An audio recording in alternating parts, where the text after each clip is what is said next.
Yes, the snow has melted and it's time to rejuvenate these pansies. They just haven't had any water for a little while, and I'm going to cut them back and rehydrate them. Go in and get all of these spent blooms and burnt leaves. And this plant is really crunchy. So we'll go light with the water so it doesn't get root rot.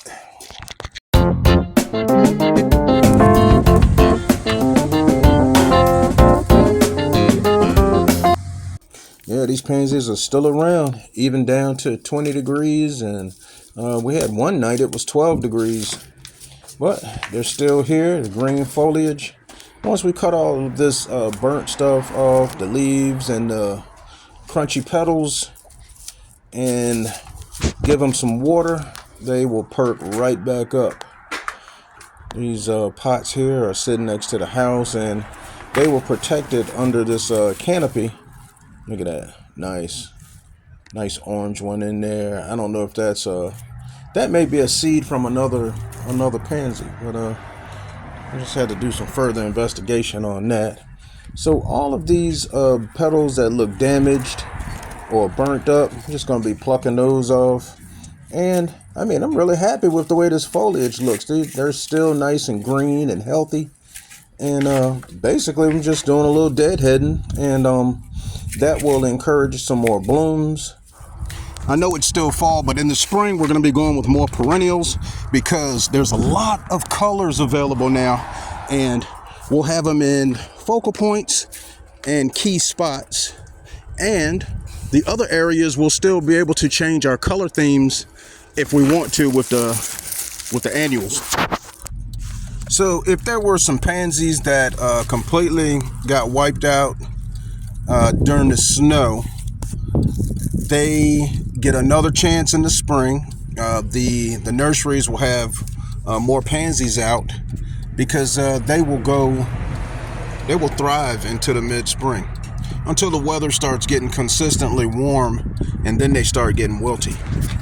So this pot right here is going to be looking nice. It's going to fill back out, and once I get back on regular watering, I'll start fertilizing once a week with a liquid fertilizer, and we are really going to see some results.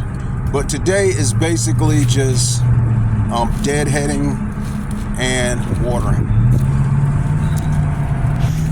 It's still kind of cool during the day, but it's not brutally cold like it's been in the past. Now this past week it's been like in the mid 50s during the day, and that's pretty comfortable for working.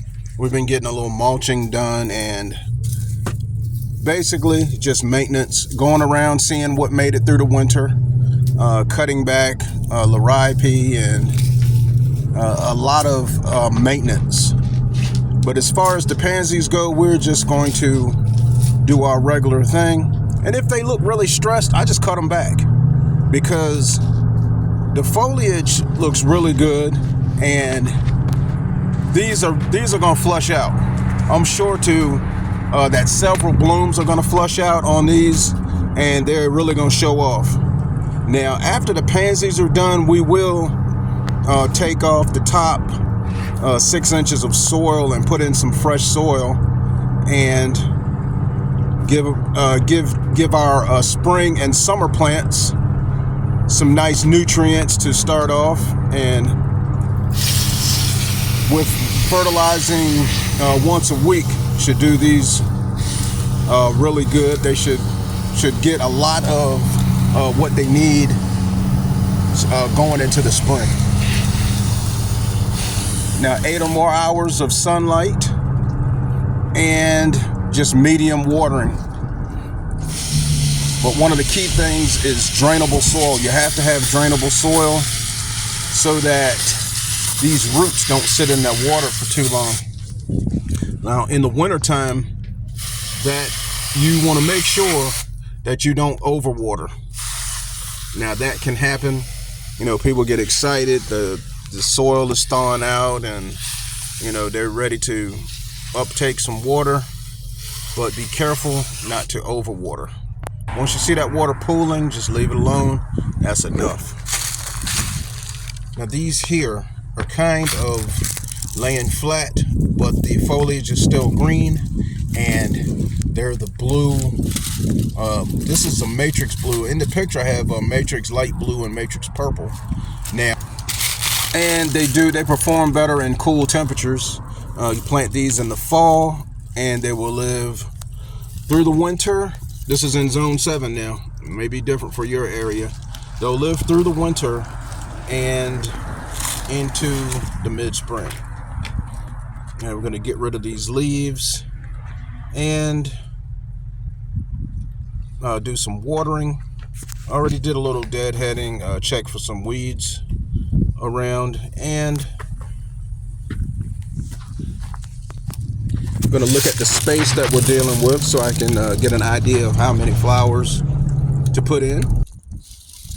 We're going to go back with these same colors and also either flood out this whole area with a drift of pansies alternating colors, or just make the clumps bigger by adding in the same or similar colors. This space is going to have an entirely different look. We're going with a complete transformation, and just for now we're just going to do some maintenance here and look at the space and see what we need. Check out how the sun hits this area and determine what we're going to do as far as making this space look entirely different. This space is like a blank slate, and there's different things that we can do here, and we're just stepping back to see how much sun is here, and we're going to be taking everything out, rejuvenating the soil, and we'll leave some of the plants and the shrubs, and we'll be adding some perennials, some shrubs, and some more annuals, and it's going to look entirely different. As we step back and look at the flowers, these pansies along the side look great. Have a few leaves to get rid of. We'll be getting rid of those bricks and begin the transformation.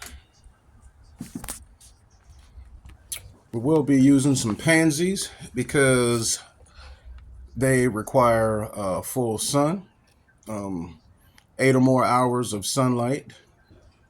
They ought to do good in this area. And along this side here, we're going to fill this side up with pansies. You can see here, this purple pansy is just starting to dehydrate, and we're here to get them perked back up. The snow is melted, and we're just going to get everything cleared out, and it's like a blank slate.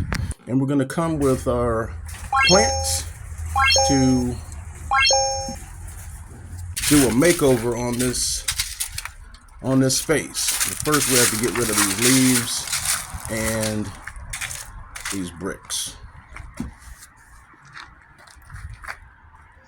First things first, let's get rid of these leaves and get things looking pretty so that we can start with our clean slate.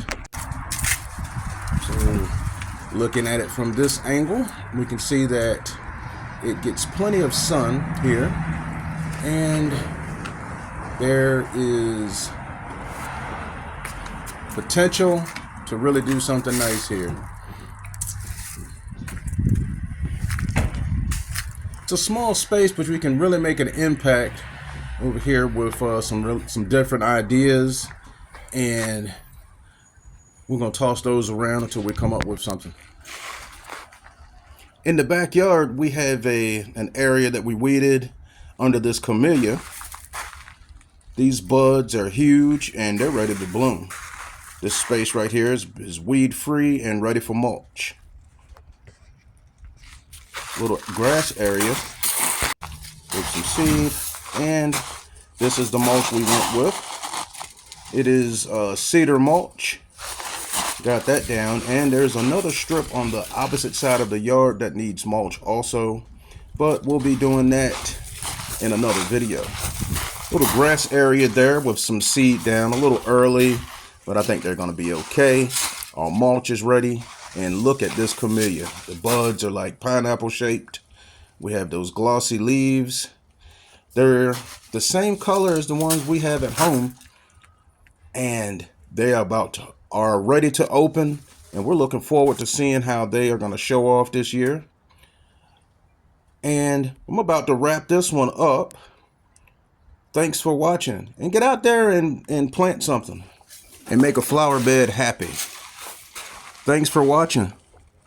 Enjoy your day.